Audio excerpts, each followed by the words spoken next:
Well, it's time to join all the birds for breakfast. Hi, Hagrid. Here's a pudding on my shoulder. Here's a thistle on my chest. There's this Elliot, my other shoulder. Now thistle's moved to that one. There's a pudding debating whether or not to get in my lap. Look at this beautiful Oliver. And yes, our lab equipment finally made it in this morning. So hopefully by this evening we will have at least, at least 4 fecals need to be done right this minute. We need to do Olivers. We need to do Silks.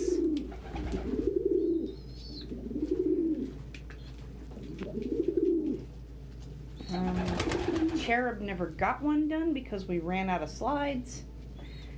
And there is a new bird coming. In about half an hour. Maybe a little less than half an hour.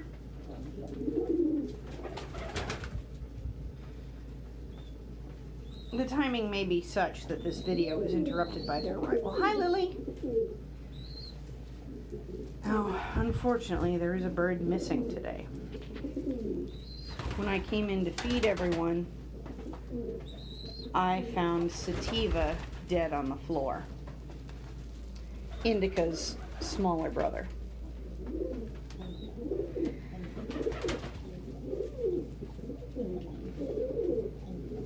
He went a little off feed yesterday, and when we found him this morning, the injection site on his shoulder where we gave him his initial paratyphoid vaccine was very raw. So without having done the necropsy yet, it could be that he had a bad reaction to the vaccine that Big Sister Indica was lucky not to have had.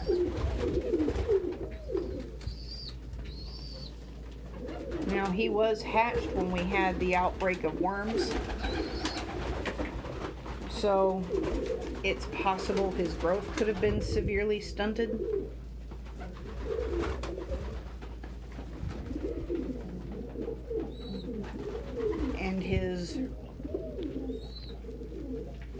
And it could have exacerbated the potential danger of vaccinating him. But I don't know. I just know that the first time he started acting off was yesterday, and today he was gone. The results of the necropsy, as always, will be posted on our Patreon Discord server. Hello, Elliot.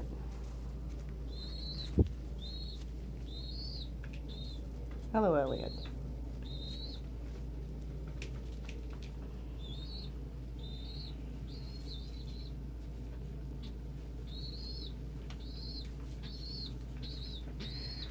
Oh, you know, we should also do fecals for the other birds who are ready to leave. But we'll do that after the highest priority ones who have been spoken for.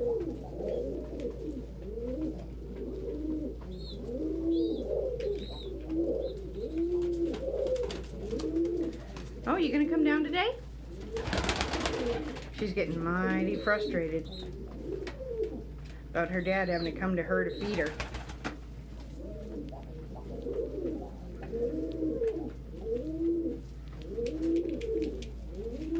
Oh, look at that Dodger. You can see some new feathers coming in where the Smoky shows up really vividly. Hi. Hi, Dodge. He's like, nope. Nope. I'm not okay with being that close to your knee. My knee is over here, by the way.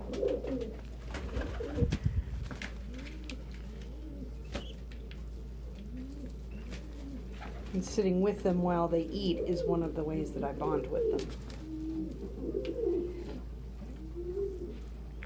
Pigeons are social birds. They're social feeders.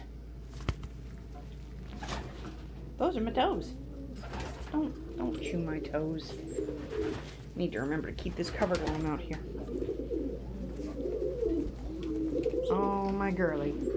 Hi, Gus Gus. I'm pretty Gus. Can I Gus Gus? Hmm? Am I preening her little way? No? Okay. Not right now. That's fine.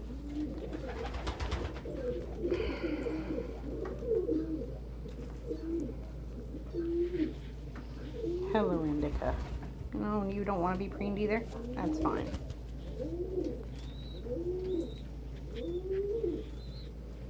Puddin likes to do all the preening, and oh hey, you can see her big girl lacing come in.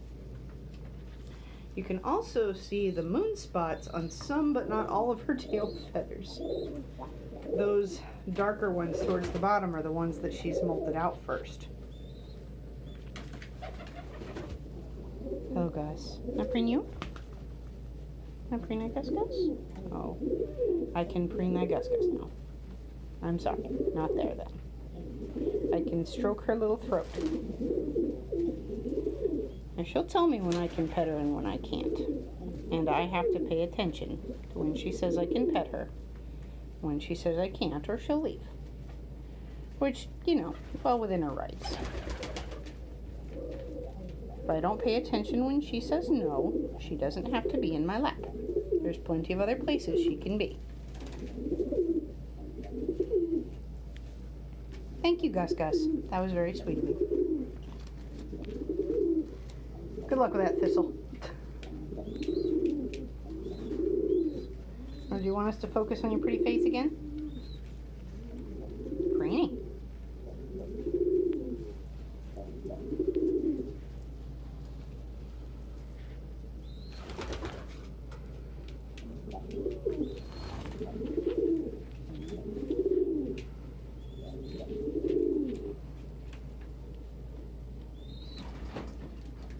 Are you having words with your dad, Thistle?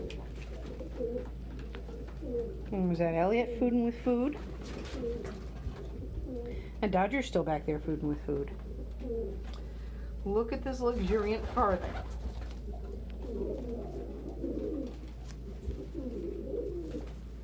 Oh, hello, Gus. Gus wanted to be on my own. She doesn't want me to touch her, but that doesn't mean she doesn't want to spend time with me. Hello, Puddin'. Hello, Puddin'. Oh no, I got my hand too close. You gonna smooch the camera some more? Oh, what a sweetie. I don't remember how much of that she used to do when she was a baby. She is a 5-month-old, near upon grown woman now. Smooch. And as you can see, her eyes are still red. Red and pink. Red or pink eyes are really common in diluted colors like brown. Smoochy, smoochy. You're adorable, Puddin'. Puddin' still occasionally likes to get on my shoulder and preen my hair or my ear. Not as much as she used to when she was younger. But then again, she's got PJ's attention.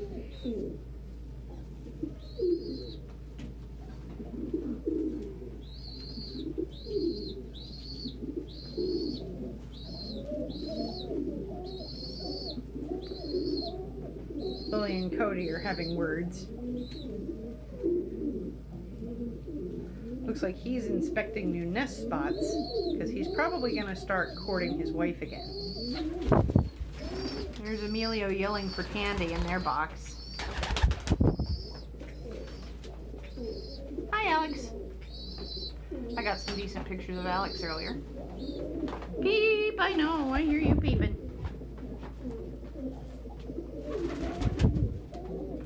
That's my nose. Now, I didn't take Leela down for lap time yet because, well, this is breakfast time. Everybody's just started eating. So I wanted to make sure that her dad could reach to feed her when he wanted to.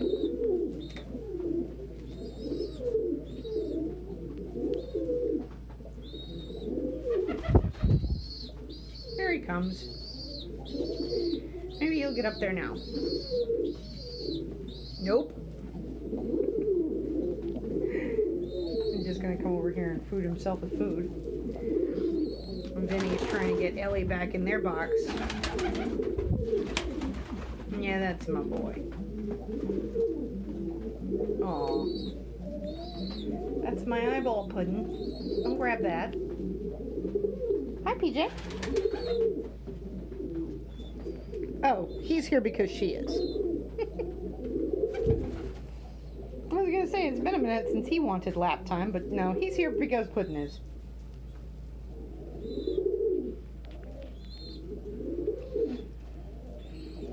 Aww. Look at Vinny and Ellie in their corner box. They're so cute. Yeah, they're wanting to lay soon. Pippin actually tread Cookie a few times, so I'm hoping she lays soon. She hasn't yet. And I'm sure as heck not going to bother her. Hey, Farthing. Hey, buddy. I'm really excited for Pippin and Cookie babies.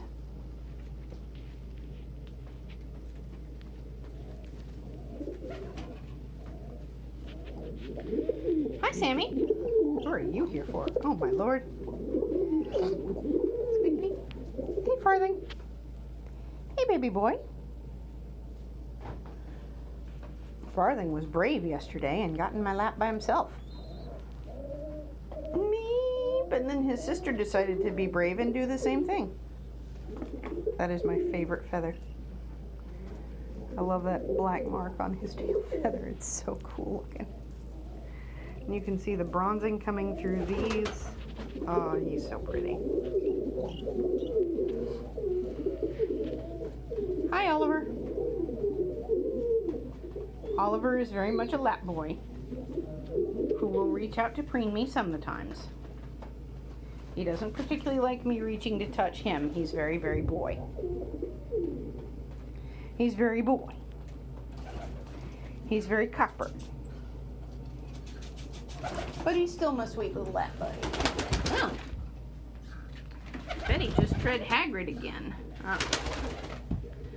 So we are going to get more Cody, Farthing, and Penny siblings. Oh, Elliot. Can I bring that, Elliot? Oh, no, she's in the middle of fuss fighting. And I was rude and interrupted her. I'm sorry, Elliot. Oh, now you want the love. Now you want the love. Not while you were close enough to other birds, but now you want the love. Oh, you're such a sweet girl. I love the mouthing they do when they're really in. Oh. Well, that time Cody is trying to tread his dad. Good luck with that.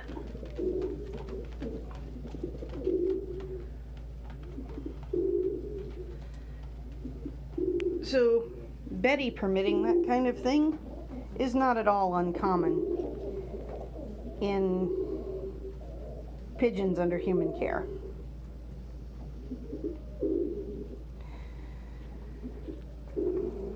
Food and resources are pretty drastically limited to feral pigeons. And it's mighty costly for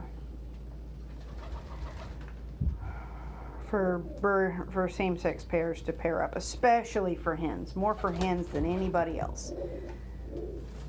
Because you have to keep in mind that they are each going to lay 2 eggs bigger than their head that not only have to have enough calcium to comprise the shell, but enough calcium for the embryo to grow a skeleton.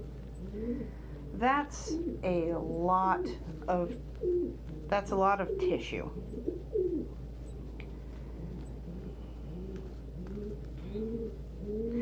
So that's a lot of resources that eggs cost those 2 hens.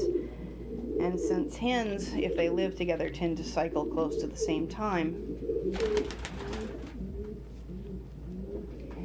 you end up with a very, very high likelihood. Sorry. You end up with a very high likelihood of both hens laying at the same time, both hens being exhausted.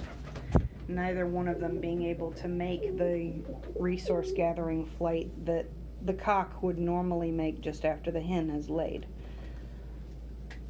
So same-sex female pairs in the wild are kind of screwed. Same-sex pairings in male pigeons are just extremely rare. Oh, she's trying. She's trying to let him. I'll definitely have to replace those eggs. And he didn't make it. She is so much smaller than him that she has a hard time balancing so that he can actually reach her, which is definitely beneficial because he's retired. If he did succeed at filling her eggs, I would have to replace them with fakes because I do not want anything hatching from him. She loves him though.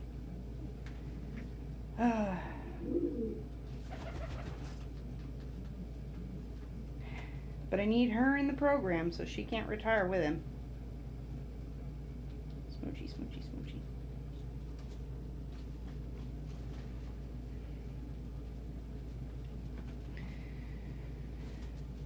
Okay, sorry, I was Dredgy Boy. I was getting into same-sex couples and male pigeons. That one might have taken. So I'll definitely have to replace those. She's very proud of herself, though, look. Oh, and now he's crouching for his turn to be tread.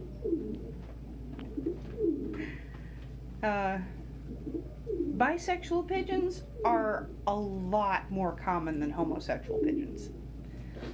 There are lots of cocks who like to switch places with their wives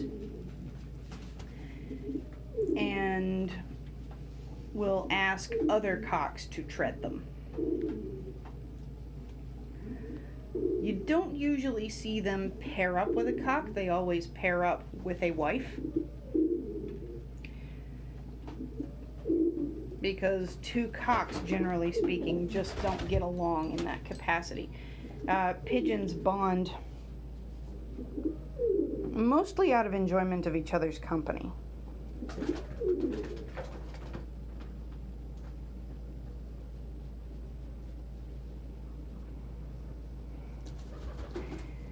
And two cocks are generally speaking going to be too competitive to bond as mates.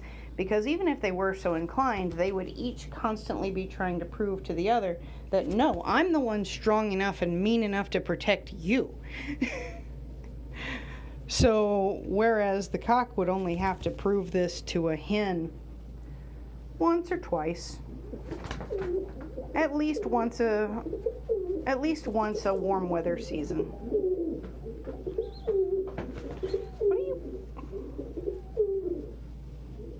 That's just a stain, buddy. It's just a stain. It's not food. That's a stain, Thistle. You've got an entire field of food over there. You guys just like the food with character.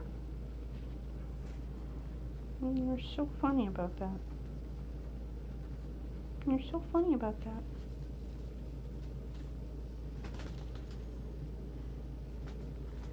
Indy, did you get stuck in my hair?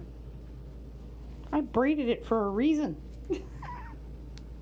I braided it so that they wouldn't get stuck in it.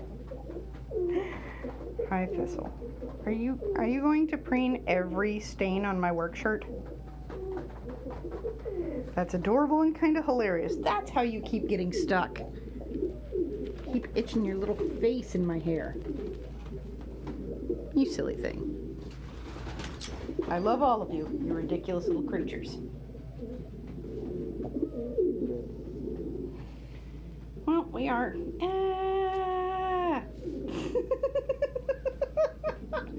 Indica stuck her entire face in my ear while itching it. Oh, God. Oh, thank you, Thistle. Is it okay to pet if I'm doing it very, very softly? Or do you just not care right there? Look how shiny he is. Oh, my Lord. His mother is beautifully shiny, and so is his dad, so it's no surprise that he would also be. But wow, wow. Oh my goodness. Yeah, you're done with me touching it. That's fine. And we have hit the 20-minute mark. I'm expecting a guest. So we will go ahead and sign off for today. In addition to my clients, adopters, and apprentices, both in small-scale breeding and in rescue work, I would like to thank our subscribers here on YouTube, our wonderful patrons on Patreon,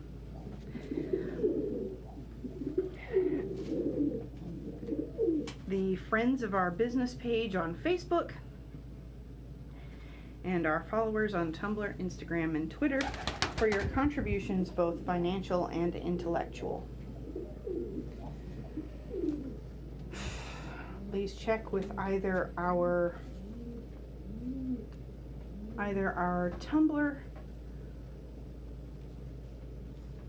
or one of our Discord servers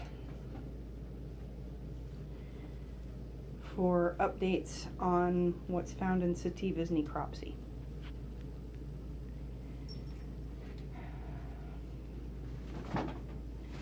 Also, leave in the comments whether or not you think I should video some of the necropsies. If there are, well, there are going to be more in the future, because when you have livestock, they're going to die at some point. That's just a thing that happens. So please leave a comment expressing whether or not you're interested in seeing any future necropsies videoed. Thank you once again. We will see you tomorrow.